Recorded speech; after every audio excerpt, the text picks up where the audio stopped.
What's up guys, and welcome to FPL today in this team selection video for Double Game Week 36. A game week I feel like I've been thinking about for a long time now. So we're finally here, but first of all we have to unfortunately cover Game Week 35. It's not something I want to do, but let's rip the band-aid off and get into it. But before we do that, please do hit the like on this video if you enjoy the content and subscribe.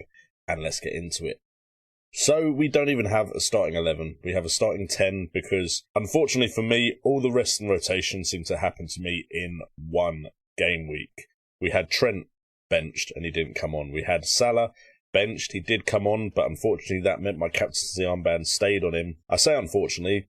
The other captaincy option, vice-captain, was Kevin De Bruyne, who was benched and didn't come on. So, to be honest, Salah coming on for that one-pointer was the best result for us, somehow.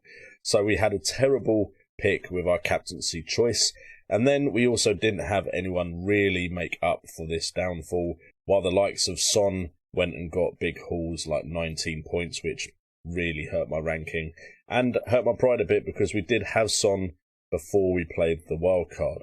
In fact, the wildcard has just seemingly impacted my season negatively ever since I played it, because I did something I try not to do, and I went with Chelsea because I had a double game week 34 and they have a double game week 36, and I thought Chelsea might do something. But as a whole, Chelsea attackers aren't really players I've had much confidence in. It was just a double game week that drew me in, and I'm disappointed in the fact that I've gone with them. I wanted, when I started my wildcard, to go with players that still had something to play for.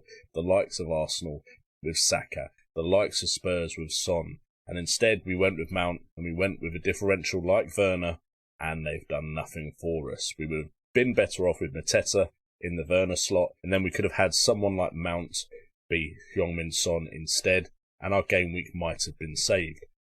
Even in the defence, Laporte and Cancelo, clean sheet, fantastic. But before this wildcard was played, I had Robertson. And Robertson, of course, did well, getting a clean sheet for Liverpool, outscoring Trent again. So really, the only thing off of the wildcard that has worked out for me is Watkins scoring this game week. So, really disappointed in the wildcard. We've actually seen a drop in rank of about 10,000. We do have Gordon coming off the bench for De Bruyne, but that is it. We don't have anyone else because Dewsbury Hall and Mitchell both aren't starting either. I'm hoping Mitchell will be back. He's a cheap defender. We could swap him out, but it's not really where I want to use a transfer before the double game week. And hopefully Dewsbury Hall will get minutes in the double game week as well. So really the issue is I just don't want these Chelsea boys on my side anymore. So they'll probably have a fantastic double game week. But enough about the terrible game week 35, which has really derailed my season and derailed the hard work I've done over the last 3 or 4 game weeks. Let's look forward to the double game week that hopefully I've played this wildcard for. So, looking at our double game week 36 side, and I'm going to try and turn on the positivity switch and be a bit more hopeful, as we have the opportunity to play the bench boost, which I was so confident I was going to do, but might not be the case now. But if we are playing the bench boost, my starting 11 will be, not that it really matters, Foster in goal with Crystal Palace away and Everton at home. Again, it's a player that doesn't really have anything to play for, but maybe they'll get something out of these 2 games. He was cheap goalkeeper, so I could get the more expensive players in. We have Laporte with Newcastle home and Wolves away. The same with Cancelo. And of course, the same further up the field when we get to the midfield.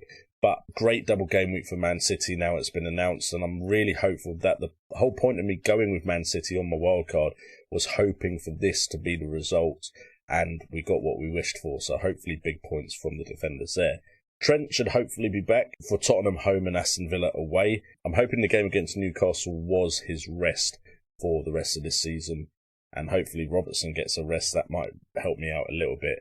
And then Emerson Royale, Liverpool away, Arsenal home. Hopefully he can keep a clean sheet and not lose it in the dying minutes like he did against Leicester. Moving on to the midfield, and we've got more double game weeks. Salah, of course, having the same as Arnold, and De Bruyne having the same as Cancelo and Laporte. Really hopeful for big points here. At the moment, the captain armband is on Salah, but there's a chance I go with De Bruyne. Although that is very unlikely, I feel Salah is just a player that you know could do big things against Spurs and Aston Villa. Got Mount in the side for now. Wolves at home, Leeds away. And then if we go to the forward line, we also have Werner with the same fixtures. I have a feeling they're not going to be there by the time Game Week 36 does kick off. I'm so disappointed that I've gone with those Chelsea options.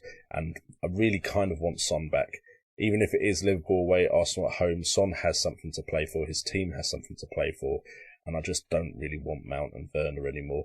And then joining Werner up front is Watkins and Ketia. People say Ketia looked good against West Ham. I haven't seen the highlights of that game yet, but he still hasn't scored any points for me, which is disappointing. And Watkins had a good game week 35, one of my only players to actually do that. Has Burnley away, which is the fixture we're hoping for something from. Liverpool at home, probably not expecting much there. And then, of course, you've got the bench. Gator with Watford at home. He doesn't have a double game week, but we might still play the bench boost anyway. Gordon, who is starting at least, and of course Everton do have something to play for and have just gone and got a victory against Chelsea. Dewsbury Hall, hopefully back into the starting 11 for both of the fixtures for Leicester, Everton at home and Norwich at home. And then Mitchell, again, another hoping back into the starting 11 with Watford at home like Gator. Now, I've made it very clear which two players I don't want in this side. It's Mount and Werner. And right now, as of the time of recording this, and I will have to check if there's going to be any price rises, I could afford to move to Son and then Mateta as my forward. Do I really want Mateta as my other forward from Crystal Palace? Probably not my preferred choice, but he's the one I can afford if we go Son in for Mount. And then we have Son, Salah and De Bruyne as my hopeful big hitters in the midfield. So that is the move I'm leaning towards.